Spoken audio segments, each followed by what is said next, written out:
Good evening, all of you. I welcome you all to Ansarkari. So let's start with today's discussion that is going to be for 25th of January 2023.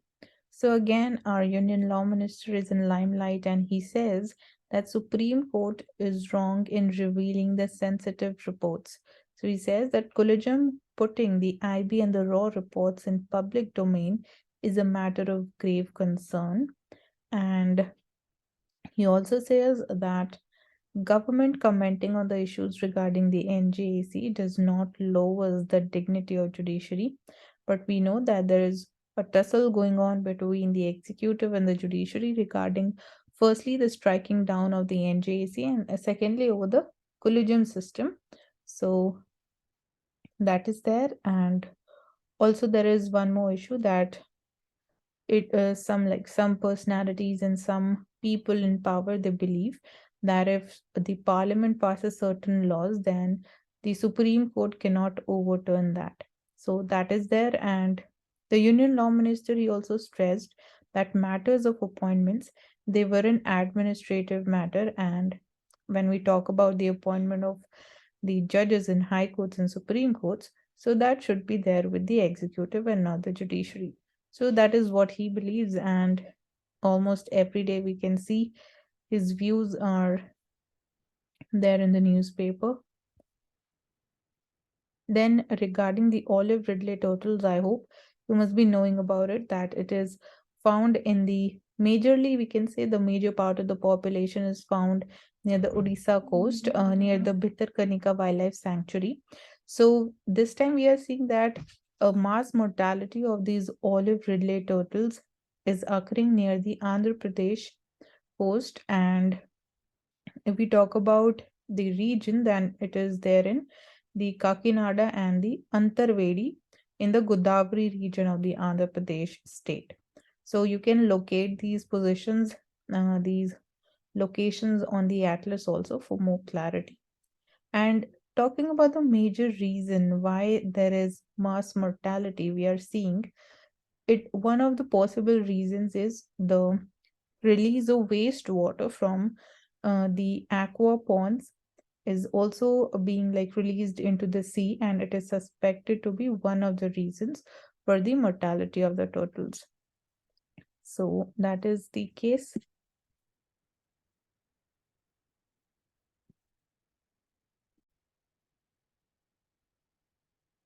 Now we'll have a look at the editorials. So here we see that this article is talking about the tourism and how we can take the tourism sector in India forward. So, working hand in hand to showcase India. So, firstly, you should be knowing that we celebrate 25th of January as the National Tourism Day, and talking about what steps are required. So, promoting India's tourism will only be effective when different ministries at union level and at the state level, they work in cohesion by combining their domain expertise. So we require more coordination between different ministries and different levels. Secondly, the Ministry of Tourism, it is coordinating its work effectively with over 20 central government ministries in the promotion and development of tourism. And we had a national conference on tourist police in October 2022. Then, when we talk about the collaboration between the Ministry of Tourism and the Ministry of Education, they have been establishing the Yuva tourism clubs to nurture the young ambassadors of Indian tourism. Then, their cooperation with the Ministry of Ports, Shipping, and Waterways. They are aiming to make India an attractive cruise tourism destination. And recently, we saw that Ganga Villa cruise, it was also inaugurated. In talking collaboration with the roadways and the petroleum ministries, steps are being taken to ensure that highways and the fuel stations, they have clean sanitation infrastructure. And the Ministry of Tourism is also funding several commercial flight routes in partnership with the Ministry of Civil Aviation, making them more viable. And we have one scheme of Ude Desh Ka Aam Nagrik. So you can see how Ministry of Tourism is collaborating with different ministries and working in a coordinated manner to tap on several aspects regarding the tourism sector in India. When we talk about the tourism policy, so we see that, however, it is not just enough if there is a pledge to work together, as this needs to be formalized through structures and institutions. So when we say that we need more coordinated approach, so that would be furthered with more structures and institutions. So we need an institutional setup, and the same is being aimed at or emphasized in the National Tourism Policy of 2022. And another initiative, which is the declaration of the Visit India Year 2023, that aims to promote various tourism products and destinations to increase India's share in the global tourism market. And data shows that the domestic tourism, it has recovered to the pre-pandemic levels. And traveling to India is not just a tourism experience, it is an avenue to find oneself. So there are certain things which are associated with your personal self and discovering your own newer self. And for centuries, many great foreign travelers, they have visited India when we look back into history, and they have shared their experiences in the form of memoirs, travelogues, poetry, and books. For example, we have the Megasthenes Indica, we have Hyun Sang, we have Marco Polo and Fahim, who've shown their data and their recordings and observations in the form of memoirs and their travelogues. So, as a birthplace, India is the birthplace of four major world religions, which is Hinduism, Buddhism, Sikhism, and Jainism. So, India can truly claim to be the world's spiritual beacon. And this is at the core of Visit India Year 2023 as well. So, these are several aspects. And so, talking about the venture capitalist investments, we are seeing that it decreased in the Indian startups in 2022. So, this was majorly because of two reasons. Firstly, because of the economic uncertainty and the future prospects, and the market volatility also. So, because of inflation, we are witnessing tight monetary policy across the world. So, because of that, we are seeing that the capital is moving out of India, and that's why we are seeing market volatility, rupee also weakening. And here talking about the Ken Betwa River Link project. So talking about few important details for the prelims examination. So it is critical for the water security and the socio-economic development of Bundelkhand region. So this is first thing, that the water from the Ken River, it would be diverted to the Betwa River to supply and to ensure that there is water security in the Bundelkhand region. And the link will be in the form of a canal that will be fed by the new Dodhan Dam on the Ken River, and to be built within the Panna Tiger Reserve. So Panna Tiger Reserve lies in the state of Madhya Pradesh, and here when we have a look and try to understand this map, you can see that this is the flow of the Ken River, and this is here you can see in blue color is the Betwa River, which is there in the Uttar Pradesh. So here is the Ken River. Here you can see in blue color how it is flowing, and this red line is showing how these two rivers would be interconnected and the water would be diverted through this link to this Bundelkhand region. And here you can also see the Panna Tiger Reserve region, and that's how it is going to be. Then we see that India lost access to 26 of the 65 patrol points in eastern Ladakh, according to one of the research papers which has been submitted recently. So, Indian armies play safe approach. It is creating the certain informal buffer zones in the region, And the recent disengagement agreements, it resulted in the loss of pasture lands at Gogra Hills and the Kakjung areas. So you need to locate these locations, find the location of these hills on the map, and definitely the questions from the perspective of maps, they come up in prelims.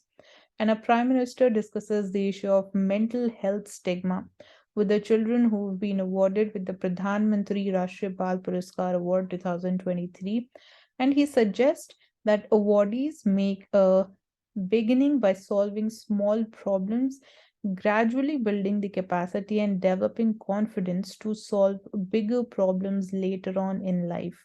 So, as we say, that taking one step at a time. So, even our prime minister is emphasizing on the same thing that firstly, you should learn how to deal with solving the smaller problems, and you'll gradually, over a period of time, you will gain the confidence of how you can deal and how you can rather comfortably deal and solve the bigger problems later on in life if you have to deal with any of them. And he also emphasized on the benefits of playing chess, taking a part in culture as a career, research and innovation, and spirituality. So, also focused upon certain, we can say, vocational things. And we see that President of Egypt is going to be the chief guest this Republic Day in India, and he's going to visit India. So when we talk about the relationship between India and Egypt, so several MOUs and discussions would be taking would be taken forward on several issues, which include certain strategic areas. We'll be discussing defense, trade, agriculture, and renewable energy. And this is the very first time that any Egyptian leader is going to be invited as the chief guest for the Republic Day. And the invitation is also being seen as a part of the government's push to engage the global south, and also as a rekindling of the principles of non alignment that have come back to the fore after the Russian war in Ukraine began in February last year. So, the president of Egypt, who visited India twice before, he is expected to return later this year for G20 summit as well, since India is the presiding chair this time. So, we can take up two major things from this paragraph, that more focus upon global south and the non-alignment movement when we talk from the perspective of the foreign policy. And even without coordination between India and Egypt, we have some similar positions between the two countries at the United Nations today. And we have civilizational ties, and the way our thinking has developed, be the principles of non-intervention, respectful of sovereignty of each other, no use of force. So these are all pertinent even today. And as the world's largest importer of wheat, so Egypt is the world's largest importer of wheat. Much of it comes from Ukraine and Russia. And obviously, after the war between these two countries, Egypt was in a uniquely vulnerable position, and India came to its assistance where it bridged the gap in the supply of wheat. So, India and Egypt were co founders of the non alignment movement in 1961, along with the Yugoslavia, Indonesia, and Ghana. So, ties between India and Egypt, they grew under the Prime Minister Jawaharlal Nehru and President Gamal Abdel Nasir. So, that's how our, we can say, the relationship between the two countries have been evolving over a period of time. And that too, we were like, we can say that the two economies were not so much engaged with each other, and still we can say we are still on the same page, following certain common principles. And that's how it is. So Supreme Court panel says that why revive the oil palm crop on Andamans? So, oil palm plantations raised on the Andaman and Nicobar Islands in the past, they have proven to be a total commercial failure.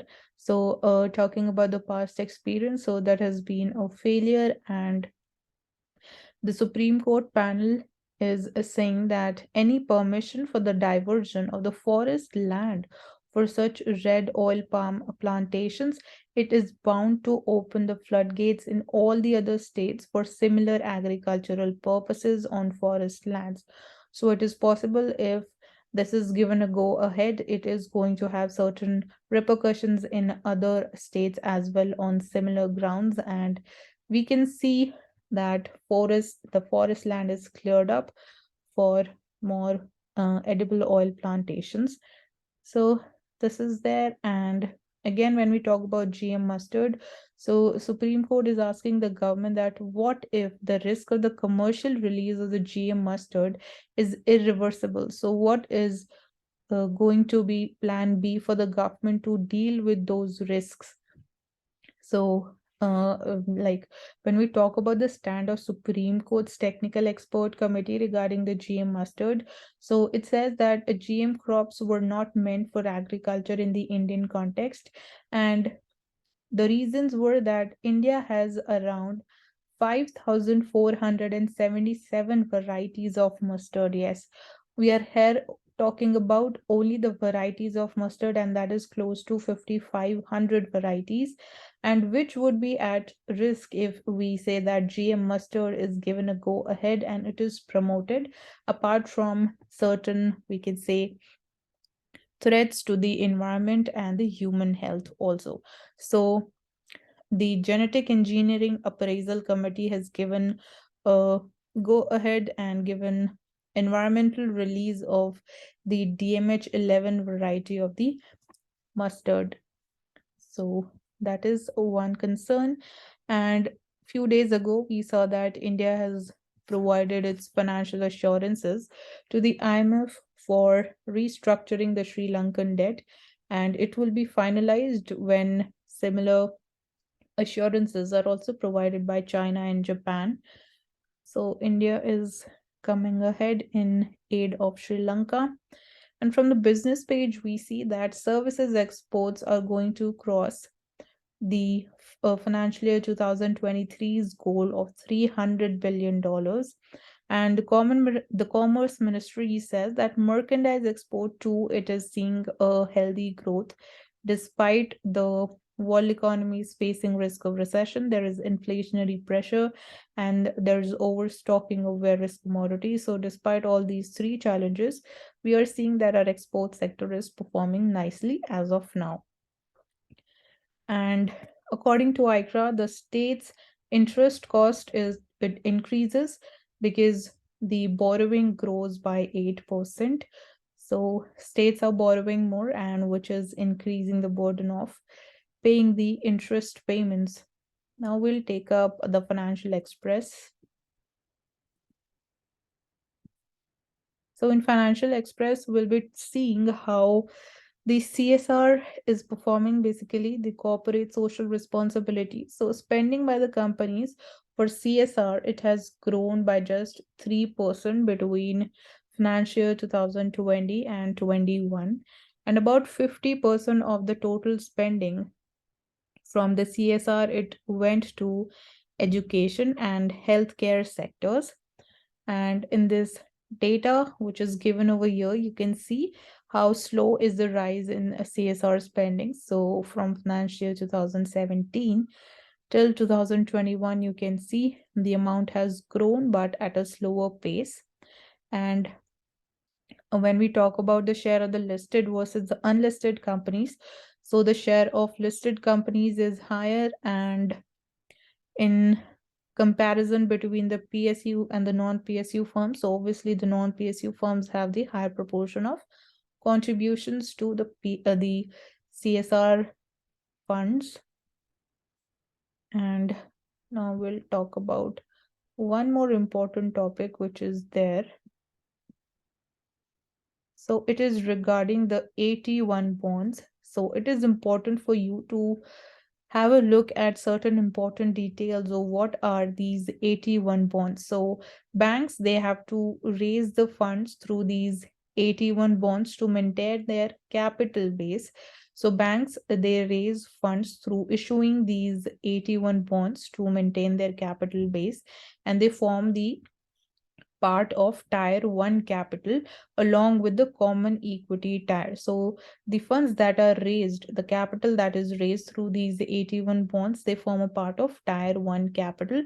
And these bonds, they are unsecured in nature and they are perpetual in nature with a call option. So these are like extremely important for prelims, and banks, they can repurchase these bonds from the holders.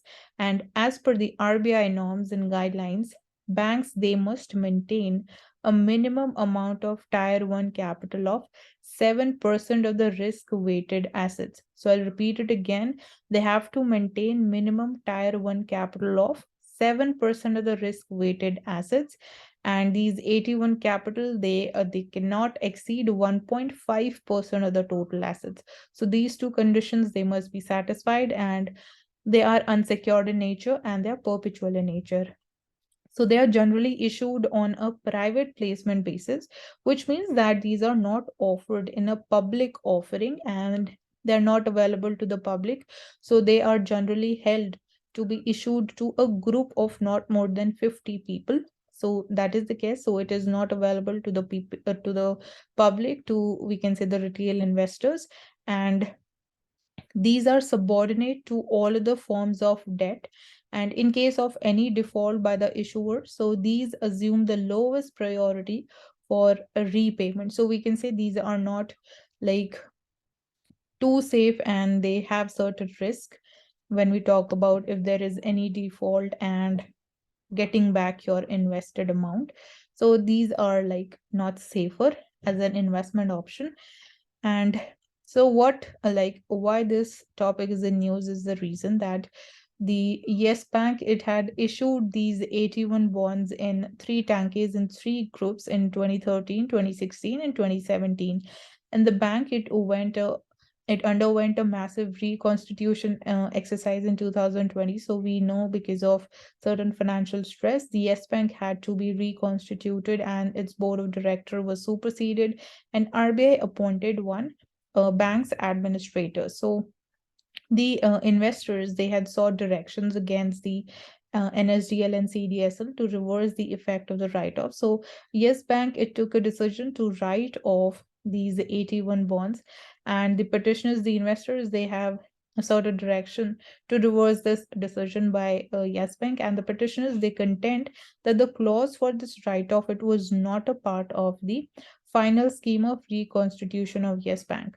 And recently, the Bombay High Court on 20th of January, it quashed the write-off decision by Yes Bank. So that is the whole issue and whole thing. But what is important for us is to be clear with the meaning and the characteristics and the features of these AT1 bonds.